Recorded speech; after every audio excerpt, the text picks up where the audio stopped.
Hello guys, नमस्कार। मैं हूं आपकी संजू यादव और हमारे संजू यादव अवधी ऑफिशियल चैनल में आप सबका स्वागत है। तो दोस्तों, जितने हमारे दर्शक लोग देख रहे हैं, तो आप लोग चैनल पे नहीं हो तो चैनल को सब्सक्राइब कर लीजिए। और चलिए, मैं आप लोग के लिए बहुत प्यारा सा बेटी विवाह गीत लेके आई हूँ और कैसा लगा तो आप लोग ज़रूर कमेंट में बताइए और वीडियो को फुल वॉच करिए। तो आप सबसे नमस्ते, प्रणाम। चलिए मैं सुनाती हूँ। ऊंची पीढ़िया चढ़ी के बैठई हो बेटी, अरे बैठली मनवा उदसरे ललनवा, बैठली मनवा उदसरे ललनवा। दुआरे से उठले नी पापा कवन राम कहे बेटी मनवा उदसरे ललनवा, कहे बेटी मनवा उदसरे ललनवा। किया मोरे बेटी होयन धन कम बाटे, किया चुनर भाई छोटर ललनवा, किया चुनर भाई छोटर ललनवा।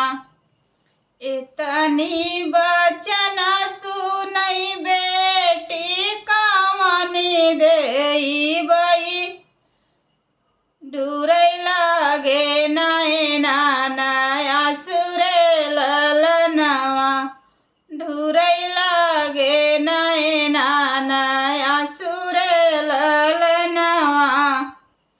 नहीं मोरे बाबा होयन धन कम भय, नाही चुनर भय छोटर ललनवा, नाही चुनर भाई छोटर ललनवा।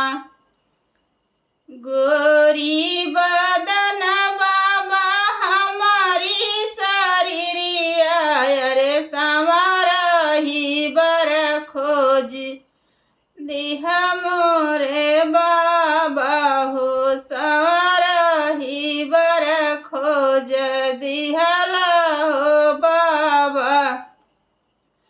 इतनी बचन सुने पापा कवन राम, झटली है गोदी में उठाई रे ललनवा, झटली है गोदी बैठाई रे ललनवा।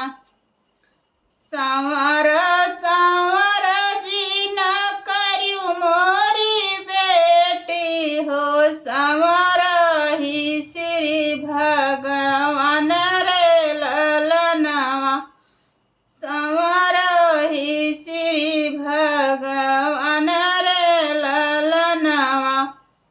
संवर के मथवा तिलक भला सोहई, संवर के मथवा तिलक भला सोहई, संवर ही श्री भगवान रे ललनवा, संवर ही श्री भगवान रे ललनवा।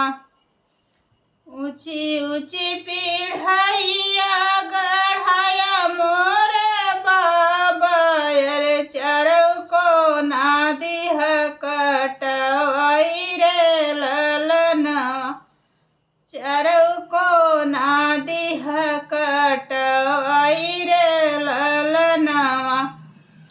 ओही चढ़ी बैठाई बेटी कवन देई बैठली मनवा उदसरे ललनवा, बैठली मनवा उदसरे ललनवा। भीतर से निकले नी भैया कवन राम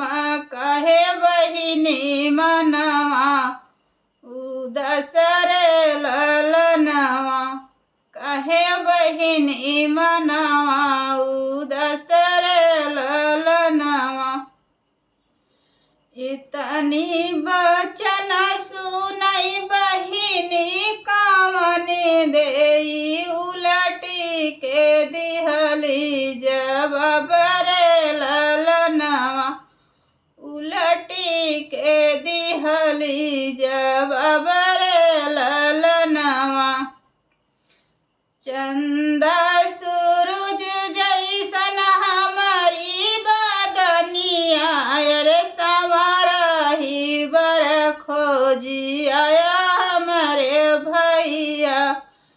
संवरही बर खोजी आया हमारे भैया।